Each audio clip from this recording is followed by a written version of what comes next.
Xanon the Dragon, the, the, the Ninja King. Sorry, I almost messed up.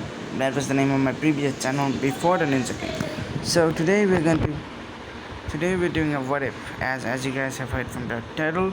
We're doing what if Midoriya was sent to the Pokemon universe. Now how it does work? Let's continue. Chapter 1, New Beginnings. As a kid, I was bullied a lot. Even though I was wanted to be a hero, let's just say that people don't like me. I was bullied. I was tormented. Life isn't always like this. On my 5th birthday, I was announced scientific. Well, let me explain about my world a little bit. You see, in my world, humans had these powers called quirks. It gave them supernatural abilities, or superpowers to be more precise. Goddamn, why is my game stuck? Hold on a minute, I will come back after a while. Okay, it's fixed now. So as I was... Oh, come on, seriously? People were born with multiple superpowers called quirks. It gave them unique abilities. Like, for example, my best friend, Katsuki Bakugo, if I even call him my best friend nowadays, had the powers to explode. Well, it was not like he can explode his hands like he can explode them. It was more like... Yeah, that was a bad idea to play games in. Hold on. It was more like he can use the nitroglycerin in his body and then use it as material. It was pretty powerful, actually. I looked up to him when I was growing up. But that was all before the incident happened. When I was 6, 1 year after I was announced quirkless, a lightning strike struck me. Obviously I survived, but something else happened to me. This is my story, and this is where my story begins. I was playing the playground with my quote-unquote friends. But I mean, they just used me. My father was actually pretty rich, to be honest. I was one of the more richest family in the world. Yeah, but I still liked playing outside. I wasn't a brat, to say the least. I was more like a carefree child that didn't know what to do back then. But as I was playing with my so-called friends, one of them had the bright idea to climb a tree. And the data was a little bit crazy, but we still did it. I still don't know why we did it, but we did it. So we climbed the tree. As we did, this is where the incident happened.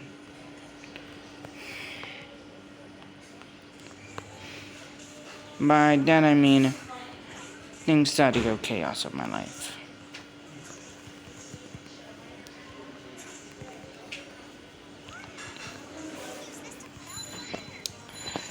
As I was climbing the tree, a lightning bolt struck me. And this is where everything starts. Okay, time for my narration part.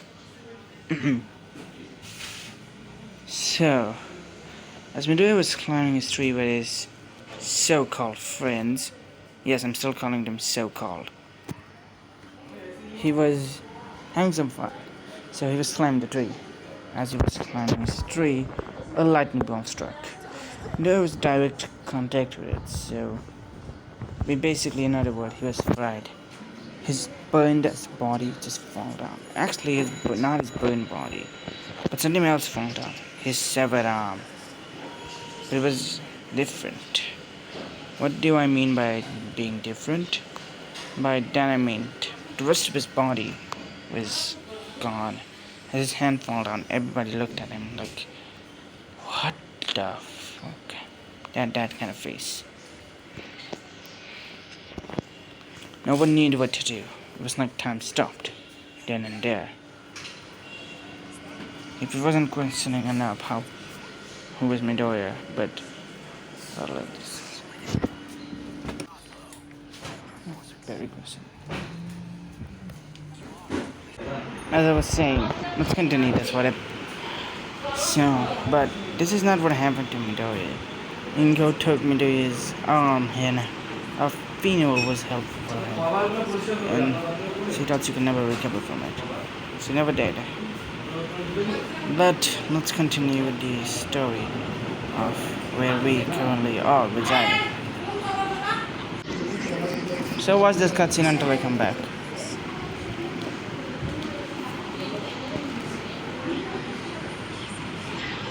You know what? I'm just gonna pause. So I just came back and I'm gonna tell you. What happened to Midoriya was not that he died. It was more like his body was teleported. But I think we should introduce you to another character. The Overseer of Universe 708042, also known as Greatest, the God of Lightning. Are you so great as that was necessary? One of the other gods then says. That was. I see very potential in this boy. So, you send him to another dimension? Or you snapped him to another dimension? So, what if I did? Trader should then say. Also, I just realized I paused the video, so there was a lot of things that you guys missed, so I had to re-record it.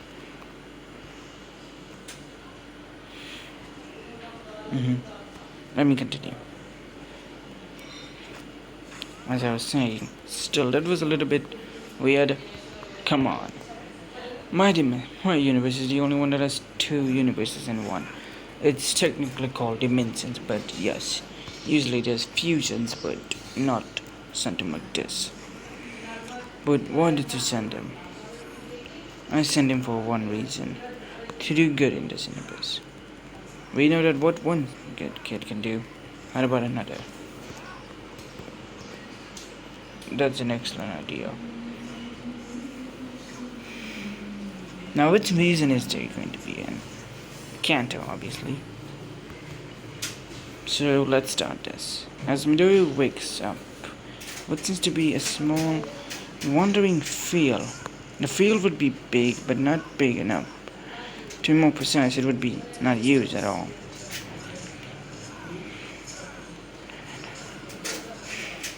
So it's really not big. But as he would walk, see a rat, like a purple rat. The rat then starts to speak. Ratata, ratata. As he then looks at Midoriya, wondering if it's okay. If it's okay or not. He wants to say the word, "Are you good?" But since it cannot speak, it just comes out as ratata, ratata. And then says, "What a weird looking rat. But where am I?" As Midoriya looks down to see a severed arm. Yeah, there. Sorry about the disturbance. And continue. Oh, come on! This is why I don't make any videos of my family. Oh, why doesn't this work? Never mind. Let me continue. As I was saying, Joe looks down to see his arm, left arm, completely not there anymore. Ha ha! Joe then screaming in pain. You know how it's like you don't first notice the wound that you then got, but then you see the wound and all the pains that have been collected just immediately comes out at rushing you. Yeah, just imagine that, but 10 times more. Just screaming would accidentally get the attention of someone.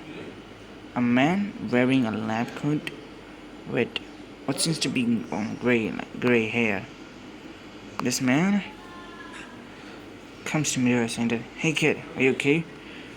"No, I'm not," Midoriya would then say, "I'm lost my arm, and probably are losing even more blood." Professor Oak, as the man then looks down to see Midoriya's severed arm, and then say, "Jesus, come on, let's get you." As Professor Oak would then grab Midoriya, as he would then take him to Peloton. Obviously, the ride to Peloton was a little bit more difficult with a 10-year-old scream. Scream. 5-year-old, 6-year-old, screaming. So Professor Oak takes him to his lab. As he takes him to it, he bends his head up. He starts looking around the lab to find something. Basically, a robotic arm. To explain more about this, I'm gonna make the Pokemon universe a little bit more advanced. So I'm gonna say that there are robots. Well, there are technically robots. It's the Arab Gala. I mean that they will have robotic arms. Professor Oak finds one of their sons. Well, let's just say the world is a little bit more dangerous due to some messed up Pokemons that can cut around. So everybody comes, or just by accidents. That could also happen. So yeah, let's continue this. As Midori is on with Midori with Stilton says, how does this work? It doesn't work like how your regular arm works. It's also growable, meaning that it can change its shape depending on as you grow. But kid, where are you? Midori explains, I'm from Japan, town Tokyo. Japan? Tokyo? Sorry kid. Is that one of another reasons? I mean, there's a lot of reasons that haven't explored yet, so you can just say that. No. Tokyo's a giant city, and Japan is one that... Tokyo's a giant city, and Japan's a continent. Or I guess you can call it a reason, depending on what your determinations, depending on what you consider a reason is. Professor Ogun says, well, I guess you can think of it like that, but... Sorry, I've never heard of anything named the Kanto reason, or even Kanto in general.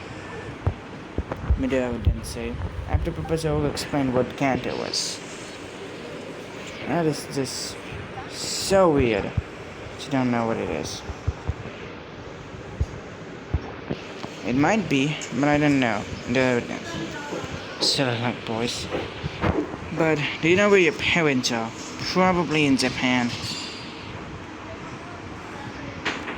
Probably somewhere in Japan, Midori didn't say. Maybe I can get you there. Professor Oak then throw his Pokeball, summoning his Charizard. Yes, I said Charizard. I'm giving him Pokemon. Whoa, what is that? Is that your quirk summoning monsters? Yeah. Sorry about that interruption. Let's continue where we were. Now, where were we again? No, I've not forgot. So, yeah, I remember now. So, I can still hope you get it. For the next few days, Professor Oaks and Dude started traveling the world. Dude, since getting introduced to more and more Pokemon, they visit a region called Johto, where the professor gives him a starter. Now, this year is a unique year for Midori to be in. And Midori is only 5, so giving him a starter was a little bit unconventional. But either way, they gave him one. The starter was a Ryulu. The rest of the starters were taken by other kids that came yesterday, or by the professor's own daughter. He was given Ryulu as a gift. Ryulu was given to an egg, so Midori took it. Now this Ryulu was a different color. It was an albino, aka it's a shiny Ryulu. I'm going to change the color of the Ryulu and make it red, so that the fact that it's not so different but still so similar looking. So if you don't know, I like to also take down the bosses of Gensei Impact first. Oh, sorry, wrong video.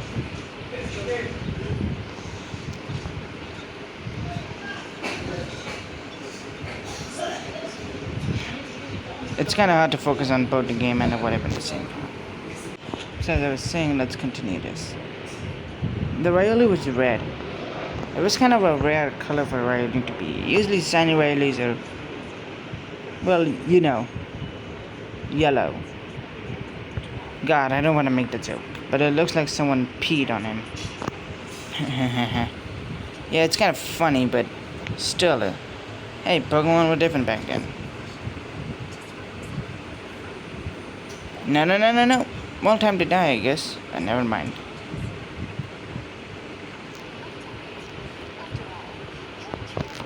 Okay, on time. Oh, sorry about that.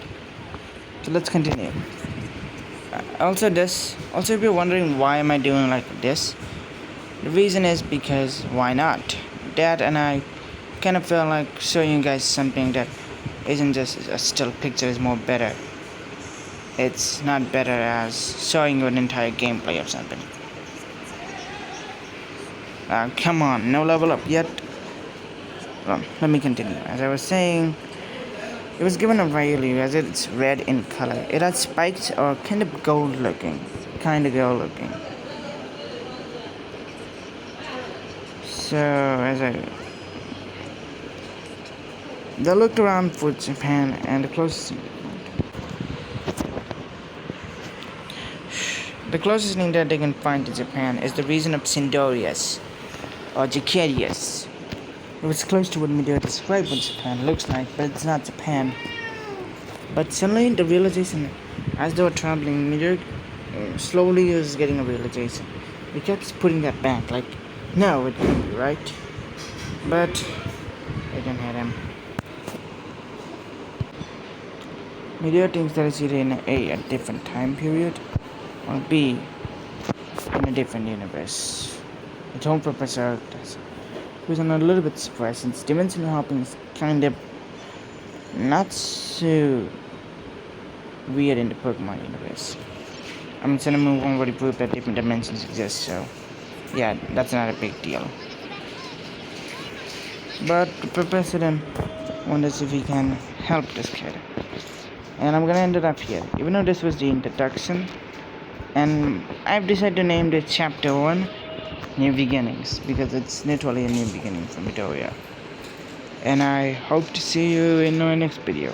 For the next two what-ifs, that are going to be Naruto and Black Clover. I hope you guys subscribe, like, comment, and share. Hope to see you tomorrow. Bye.